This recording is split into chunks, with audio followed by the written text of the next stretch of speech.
So sir ಇದು final ಸ್ಟೇಜಾ cropping room final stage ಇದು. ಫೈನಲ್ ಸ್ಟೇಜ್ ಅಣಬೆ ಹೊರ ಬರೋ ಸಮಯ ಇದು. ಹೊರ ಬರೋ ಸಮಯ ನೋಡಿ, ಅಲ್ಲಿ 22 ದಿನ ಡಾರ್ಕ್ ರೂಮಲ್ಲಿ ಇಟ್ಟಿದ್ವಿ. ನೆಕ್ಸ್ಟ್ ಅಲ್ಲಿ ತಂದು ಅದ್ರಲ್ಲಿ ಕಟ್ ಮಾಡಿದ್ವಿಲ್ಲ, ಕಟ್ ಮಾಡಿ 4-5 ಡೇಸ್ ನೋಡಿ ಮೊಳಕೆ ಬರ್ತೀವಿ. ಓಕೆ ನೋಡಿ ಅಂತ ಇದು ಆಯಿಸ್ಟರ್ ಗ್ರೇ ಅಂತ ಇದೆ.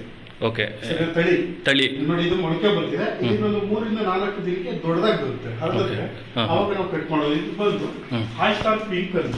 ಓಕೆ ಇದು ಇನ್ನೊಂದು okay colour oyster pink, oyster grey, ಆತರ ಸುಮಾರು 4 ಕಲರ್ ಬರುತ್ತೆ. ನಾವು ಜಾಸ್ತಿ ಯೂಸ್ ಆಗೋದಂದ್ರೆ ಆಯಿಸ್ಟರ್ ಗ್ರೇ. ಇದನ್ನ ಬೇಕಾದ್ರೆ ಒಂದು 3-4 ದಿನ ನಾವು ಕಟ್ ಮಾಡಿ ಸೇಲ್ ಆಗಿರೋದು ಕೂಡ ಫ್ರಿಜ್ ಅಲ್ಲಿ ಇಟ್ಕೋಬಹುದು. ಓಕೆ ಇದು ಗ್ರೇ ಕಲರ್ ತುಂಬಾ ತಿನ್ನೋದ್ರಿಂದ ತುಂಬಾ ಚೆನ್ನಾಗಿರುತ್ತೆ. ಅಂದ್ರೆ ನಮ್ಗೆ ಆರೋಗ್ಯ ತುಂಬಾ ಚೆನ್ನಾಗಿರುತ್ತೆ. ಟೋಟಲ್ ಎಷ್ಟು ತಳಿ ಇದೆ ಸರ್ ಅಣಬೆ? ಸರ್ ಮೊಸರು ಮೇಲೆ ತುಂಬಾ ತರ ಇದೆ. ಓಕೆ ನಿಮ್ಮ ಹತ್ರ? ಬಟ್ ಆಯಿಸ್ಟರ್ ಇದರಲ್ಲಿ ನಾವು 3 ತರ ಮಾಡ್ತೀವಿ.